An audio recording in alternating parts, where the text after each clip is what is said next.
Ah, David. Where are you now? My water broke. Come home quickly. What? That's impossible. Because I'm currently on a spa trip with Tracy. So I'm not nearby, maybe call your parents? What? But I had told him that today was the due date. Yet, why was David on a trip with Tracy? Though I was furious, the urgency of the situation compelled me to call my dad. With the help of my dad and his subordinate, Robert, I managed to safely give birth to a girl. Still, it's unbelievable that David planned a trip with Tracy on the due date. And didn't show his face even during my hospital stay. It seems he continues the trip even after knowing our daughter was born. Does Tracy really matter more to him than his own daughter? Completely infuriated, I decided to plan some revenge. I asked my dad, the president of the construction company, to help with my plan. I'm Courtney Baker, a 37-year-old housewife who married a year ago. Before marriage, I worked at the construction company my dad ran. I was single through my mid-30s and dedicated to my career, intending to take over my dad's company. However, a turning point came. There was this occasion when we were brought in to renovate a hospital building in a nearby town. While I was on my way back from that job, a man came up to me. Excuse me, are you on your way home? If it's all right, would you like to have dinner together? The man was a doctor working at that hospital. With no particular reason to refuse, I agreed to join him. He was 3 years older than me, named David Baker. He had seen me working and thought I was a lively and solid type, which sparked his interest. David, too, was dedicated to his work and still single. I hadn't had much luck with men, but could it be that I was being invited to start something? It made sense, given my age. But I still aspired to take over the company. Since he was a doctor, I wondered if our futures could align. So I asked about his views on marriage. Mr. Baker, do you prefer that the woman you marry has a career? Nervously, I asked, and David responded with a smile. No. It might sound old-fashioned, but due to my job, I'm often away from home. So I want a partner who can manage the household. But rest assured, I will provide and protect, so you won't have to suffer. His clear explanation wasn't what I hoped to hear. Perhaps my way of asking led him to believe I wanted to be a homemaker. This mismatch in values made me think I couldn't marry him. Even if we dated, I couldn't see a future. We ended up exchanging contact information without concluding anything that day. However, as night fell, I couldn't stop thinking about David. I realized I liked him. Just as I was grappling with my feelings, David called. I'm sorry, but after getting home and being alone, I couldn't stop thinking about you. Courtney. Would you consider dating me? What? I was just thinking about the same thing. I was surprised that David felt the same way. And so, we started dating. The issue of taking over the company remained. When I discussed it with my dad, he reassured me.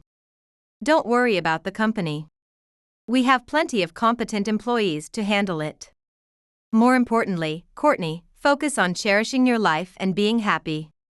Moved by my dad's words, David eventually proposed, and we got married. It was supposed to be a happy start to our married life.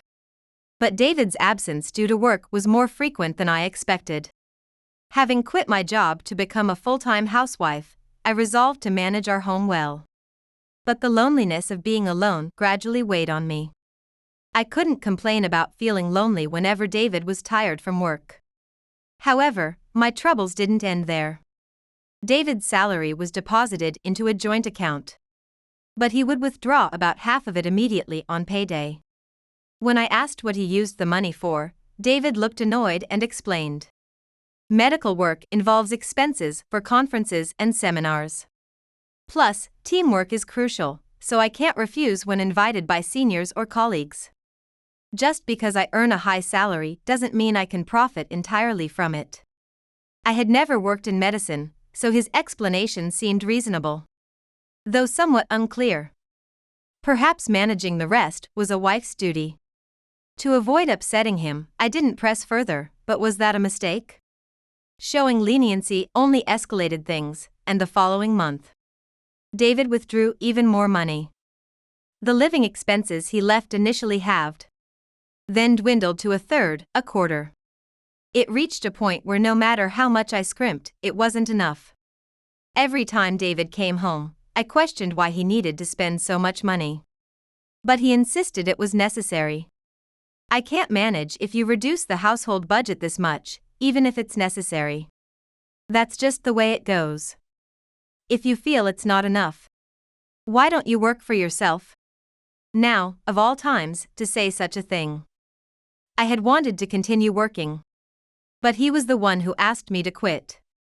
Anger made my stomach churn, and I began to feel nauseous. Ugh, oh. I felt I had reached my limit and rushed to the bathroom. Throwing up helped a little, but hearing David's voice still tightened my chest. Are you using a fake illness to gain sympathy now? Sorry, but I won't fall for that. It's not like that. Just leave me alone, please. With that, I retreated to the rarely used guest room. I didn't feel like sharing a room with David tonight. Instead, I laid out a guest mattress and tried to sleep there. However, the nausea persisted, and I felt something stuck in my throat. Unable to sleep all night, I worried it might be some internal organ disease. The next morning, still feeling unwell, I ignored David as he left for work and headed to a hospital closer to home, not the one where David works. When I explained my symptoms, they surprisingly referred me to the obstetrics and gynecology department. With a sense of foreboding, I followed the directions to the OB/GYN within the same hospital. After some tests, I was diagnosed as being 8 weeks pregnant. The doctor congratulated me, but I wasn't sure if I should feel happy. At least, I should inform David. Surely, he would reconsider his spending if he knew about the baby. With that thought, I messaged him about the pregnancy. He read the message by noon but didn't respond. Maybe he wasn't happy about the child. Anxiety grew as I awaited David's return that evening. However, David didn't come home. There were no plans for tonight, yet. After 1 a.m., David finally came home and unexpectedly questioned me as soon as he saw my face. What, you're still up? Well, that aside, you're not actually planning to have that baby, are you? What? Why would you ask that? Is there a reason I shouldn't have it? I was shocked by David's unexpected reaction. If he didn't want children, why did we even get married? When I asked him why, he began an unbelievable story. It turns out, a childhood friend of David's, who had defied her parents to get married, had recently gotten divorced. Since she couldn't return to her parents' home, she was struggling alone. That's why David was trying to help her as much as he could. I was dumbfounded by his story. Why does it have to be David who helps her? It's her own issue that she got divorced. It's not that simple. Tracy, she always helped me when I was bullied by the local kids when we were little. That's why I'm helping her now. Helping out of a childhood debt. I could somewhat understand his feelings. But shouldn't he prioritize his own child now? That's when it hit me. Wait a minute? All this money you said was for necessary expenses. But have you been handing it over to this Tracy person? Not all of it. Sure, I've given some to Tracy, but it's not like I'm using it for anything bad. I'm helping someone. I was furious at David's excuses. Even if he meant no harm. That money was important for our living expenses, and he should have consulted me first. Irritated by the morning sickness, I blurted out something I shouldn't have. If Tracy is so important to you, then leave. I want a divorce. Fine, divorce it is. I'm better off without someone who doesn't understand anything like you. I should have married Tracy in the first place. We got into a heated argument, and then David stormed out of the house. I might have said too much last night in anger, and for the baby's sake. It would be better to have a dad around.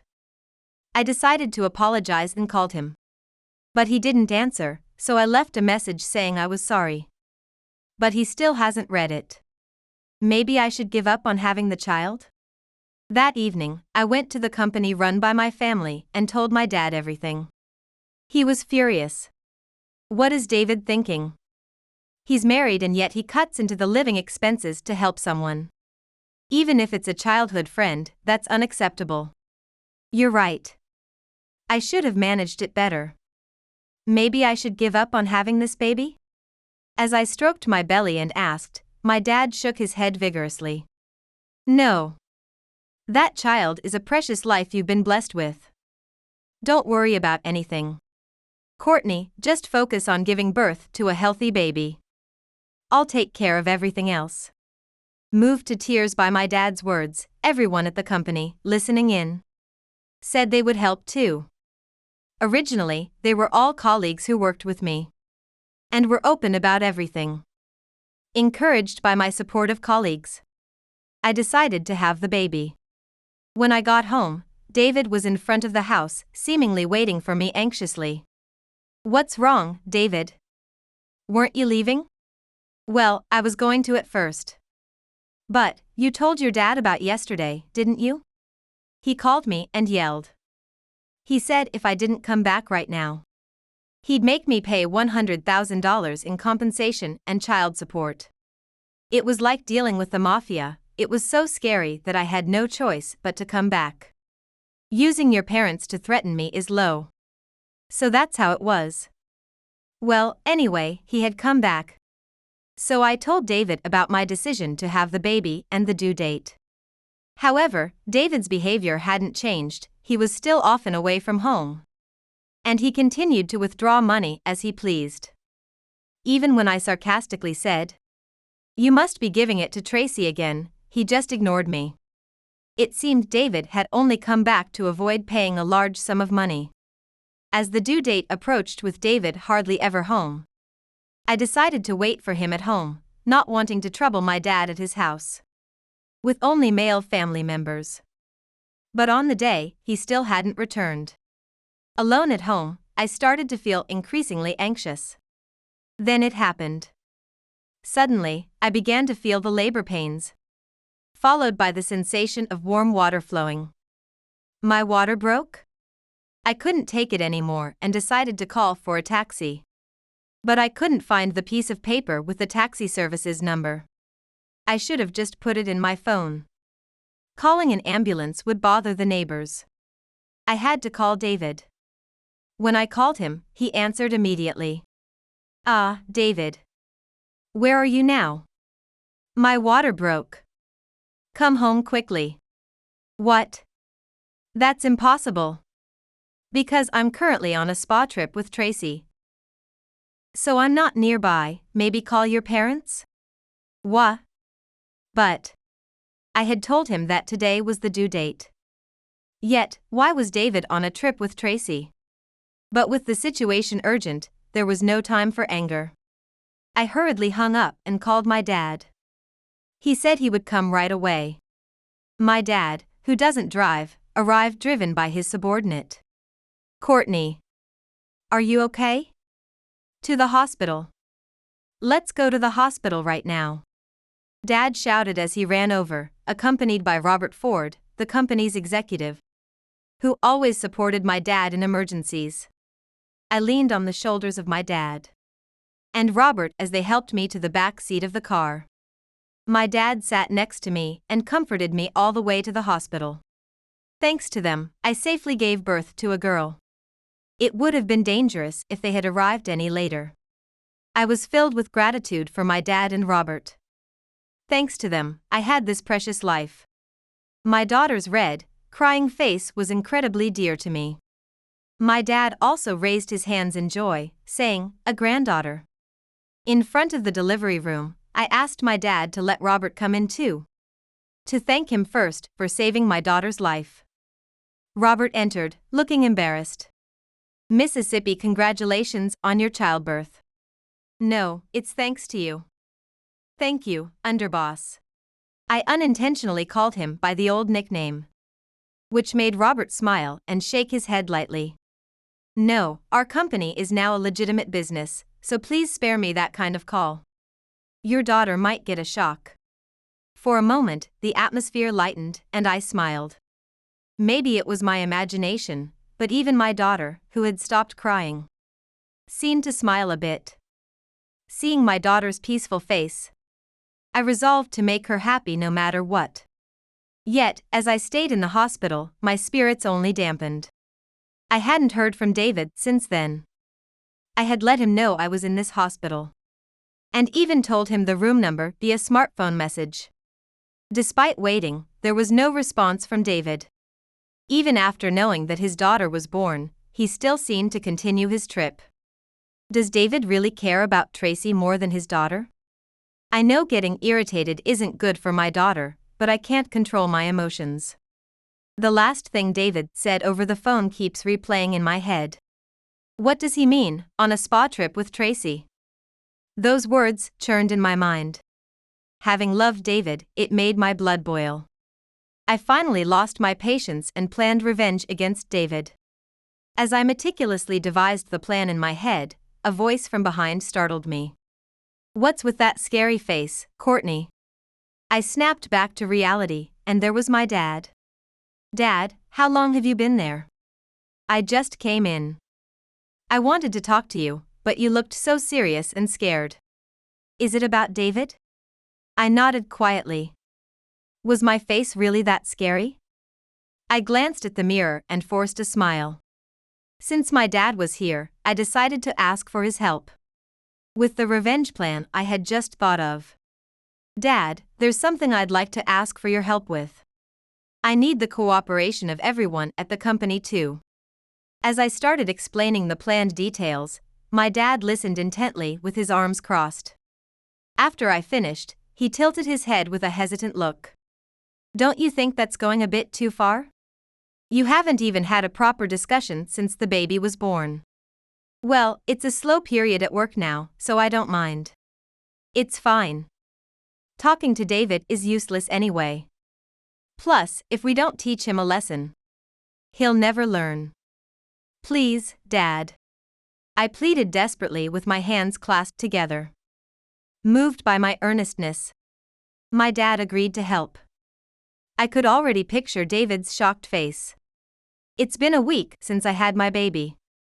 Even though I'm a bit older, I bounced back really well and got to go home without any issues. After leaving the hospital, I stayed at my parents' home with my daughter.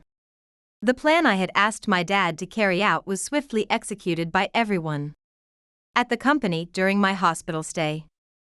On my way home, I stopped by a site to tie something to a no-entry rope. That thing was. It turns out that David had taken 2 weeks off from work at the hospital. He claimed it was for his wife's expected delivery. But he probably enjoyed a spa vacation during that time. Based on the dates he submitted for his leave, he should be returning home today. As expected, David called me in the evening. He yelled as soon as I answered. Hey! Why is our house gone? What happened to our house and my stuff? No. More importantly, where are you right now? I can answer all your questions without you asking them all at once. David was panicking, and I couldn't help but smirk. The house we lived in was built by my dad's company and was in his name. So, I had it demolished while David was away. I sent David's belongings to his parents' house. When I called his in-laws to explain the situation, they seemed quite upset about David's misdeeds. They wanted to apologize right away. But I refused, saying it should be handled between us first. After explaining all this, David was just flustered on the phone. He hadn't noticed something else, so I asked him. By the way, did you see the letter I left hanging on the rope at the empty lot? I covered it with plastic to keep it from getting wet. Apparently, David hadn't noticed and was hurriedly looking for it. Ah, are you looking for this? I heard the sound of plastic and paper being torn, and after a while, His yelling echoed in my ear again. What? Why is there a divorce notice here? And your part is already filled out. What on earth did I do? Oh. Isn't going on a romantic trip with a childhood friend while your wife is giving birth a valid reason for divorce? Cheating? Where's the proof of that? I just went with Tracy because she wanted to go to the spas. I haven't done anything wrong. Don't make reckless accusations without evidence. David denied the affair, but I had solid proof. Right after giving birth, I told my dad about David and Tracy's trip, and Robert overheard it. When he heard the name Tracy Piper, recently divorced, he reacted. Isn't that Tracy Piper, my ex-wife? I remembered Robert had been married until about a year ago, but had recently heard he was divorced. I told Robert what I knew about Tracy based on David's description, and it seemed to match. Then Robert said, "If it's the spa hotel Tracy wanted to go to, I know it. I'll send some guys. I mean, staff there for reconnaissance." Following Robert's instructions, several young employees from our company infiltrated the hotel where David and Tracy were staying. They managed to take pictures of the two walking closely together from the next room without being noticed, and even recorded sounds from behind closed doors. I informed David that all this would serve as evidence, and he hung up without a word. He probably knew where to go next. A while later, I went with Robert to the place David likely visited, Robert's condominium, where he lived with Tracy before their divorce. Robert had divorced because of Tracy's cheating. He told Tracy to leave, but she wouldn't, so he left the house. When we arrived, sure enough, David was there. His car was in the parking lot. Robert went straight to Tracy's apartment, and I followed. When we rang the doorbell, Tracy appeared, surprised to see Robert. "Robert? Why are you here? And isn't that David's wife with you? Why together?" "Tracy, you never cared to know where I worked while we were married. This lady is the daughter of the president of the company I work for." Hearing that, Tracy's eyes widened even more. "Is that even possible? That David's wife is related to Robert's company?" Tracy had been disinterested in her husband's work and neglected her home to fool around with other men during their marriage, so she hadn't known Robert's workplace. But now was not the time for such discussions. I changed the subject and shouted towards the back, where David was likely to be. "David, make sure you fill out that divorce notice I sent you. If you're too lazy to submit it, just write it and give it to me, I'll handle it." Hearing my shout, David appeared from the back, showing the divorce papers. "Is this what you mean?" "That's right. That one."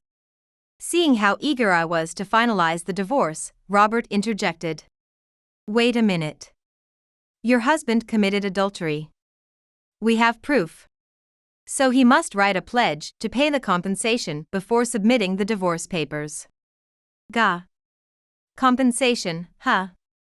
Well, my income can handle it, but it's not a small amount."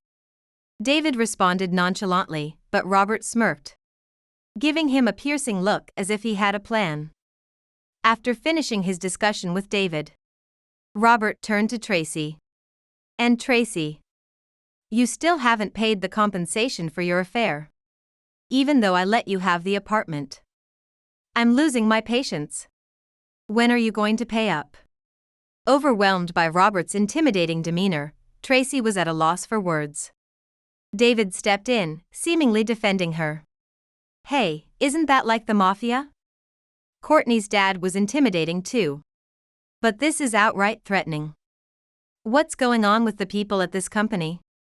Everyone is so scary." "What do you mean, like the mafia? I used to be called the underboss by everyone here not so long ago." David's face paled even more, and he looked at me fearfully before speaking. "So, that means, your family, the Hansen Group is?" "Yes. Exactly what you're thinking. But now, it's a legitimate business. My dad is well respected by the locals for his conscientious work. Which is why your parents also trusted and didn't oppose our marriage. Tracy, too, was unaware of this connection and turned pale. She looked as though she was thinking she had better pay the compensation quickly. Or who knows what might happen. Hey, Robert. I'm working and can pay bit by bit. Can you wait a little longer? I don't mind waiting, but Tracy, it's not just me you owe. You were involved with her husband. So you need to pay compensation to Courtney as well. Robert's threatening tone made Tracy meekly reply with a soft yes. All right. That's settled then. Those who do wrong must be held accountable. And while we're at it, David, once we divorce, you're going to sign an agreement that you won't see our daughter at all. Normally, David would retort, but like Tracy, he merely nodded quietly. Robert and I weren't using our position to threaten. It's just our nature to ensure everything is settled properly. Holding the signed divorce papers and agreement, I left with Robert. I owed him a lot. It was time to properly thank him. Robert, thank you so much for today. If it weren't for you, I would have just been bullied by David and ended up crying myself to sleep. No, I should be thanking you. It's thanks to you that I can finally collect the compensation from Tracy and completely move on. Robert and I felt incredibly refreshed. We had both been troubled by unresolved issues with people we thought were out of our lives. But now, we could let go of the past and look forward to living positively. The next day, David returned to work at the hospital after his 2-week leave, only to be met with the furious expression of the hospital director, the director. Robert's men had sent videos and photos of David's trip with Tracy to the hospital's email through the website. It was likely Robert's idea, a flawless execution indeed. The hospital director, after seeing the evidence of David's lies, decided to fire him. It was only natural since he had taken leave for his wife's delivery but had not attended it, and instead enjoyed a vacation with his lover. I knew about this because, after the divorce was finalized, my former in-laws came to apologize and told me everything about David's situation. They even paid the compensation he owed in one lump sum, saying they would get reimbursed by him later. David's irresponsible behavior had become well known throughout the local medical community. In a small rural area, news spreads quickly. So it was no surprise he couldn't find another job. Eventually, David ended up staying with Tracy, who was juggling multiple jobs to pay the compensation to Robert and me. He was probably not treated well there, as evidenced by his call asking for help. Courtney, I was wrong. Please, can your company hire me? I'll endure being bossed around by the scary-looking guys there. Oh. What's the matter? I thought you were so scared of our company. According to David, Tracy, who was busy with jobs, was quite demanding. If a bit of dust was left during cleaning, she demanded a redo. If she disliked the seasoning of the food, she would flip the table like a hot-blooded dad from an old sports anime. I was really surprised that Tracy could be so frightening. I knew she was strong since we were kids, but when it's bad, she chases me with a knife. I wouldn't have enough lives to deal with her. Well, she did protect you from the local bullies when you were little.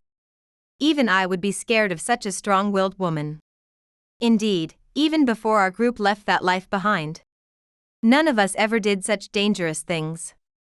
Even among tough women, there are some truly terrifying ones, and I'm shocked by it too. However, as much as I sympathize, helping now would eventually mean allowing David to meet our daughter. I would prefer that she doesn't meet David at this time. Maybe when she's older. If she decides she wants to see her dad. That's why I had to harden my heart and show him coldness. Sorry, but I can't help with your request. You made your bed. So now you need to find a job and earn enough to leave Tracy's place. And sort yourself out. With that, I ended the call without waiting for his response. He'd figure something out eventually with his medical degree.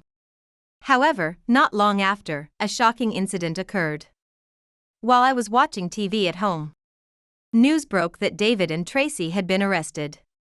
According to the details, David, struggling financially, had found a high-paying part-time job online. Tracy, eager for money, joined him in this endeavor. Unfortunately, it turned out to be a nefarious gig. Advertised on social media, the job was essentially that of a courier. Their task was simply to transport a mobile phone to a designated location. But it seems the phone was used for illegal transactions. David and Tracy denied knowing anything illegal was involved. But ignorance does not absolve them of guilt. David, naive about anything outside the medical field, might have fallen into this trap because I told him to find a job himself. Of course, even if he blames me, it doesn't lighten his culpability. Nevertheless, I hope David will fully atone for his actions. After the divorce, I immediately returned to work at my family's company. During a break, I shared the story of David and Tracy's arrest and the events leading up to it with my colleagues. They were more surprised by Tracy's aggressive behavior towards David than by the crime itself. Even we wouldn't go that far. She really is a scary woman. No wonder Robert divorced her so quickly, as everyone at the company expressed their astonishment at Tracy's behavior. Robert, with his arms crossed, nodded several times. Well, it seems that the truly bad guys might not be those from our old world after all. The ones who talk big without understanding anything are often the scariest. A woman like Tracy is exactly that type, Robert said with a laugh, prompting everyone in the office to burst into laughter. Indeed, our company felt like a family, always filled with warmth. Since returning to work, I've been building up our company alongside Robert, who serves as the executive director.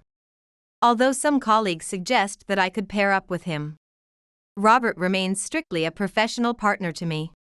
Right now, I enjoy my work so much that I'm not considering remarriage. My dad, who remains the president in title but has stepped back from daily operations, has devoted himself to caring for my daughter, whom he named Renee. He's so involved in her upbringing that the staff affectionately calls him Super Granddad. And he beams with pride whenever he hears this. Renee really cares about him. So I don't have to stress about babysitting as long as my dad is doing well, which lets me concentrate on my job. Thanks to this, I get to tackle my work each day feeling excited and happy.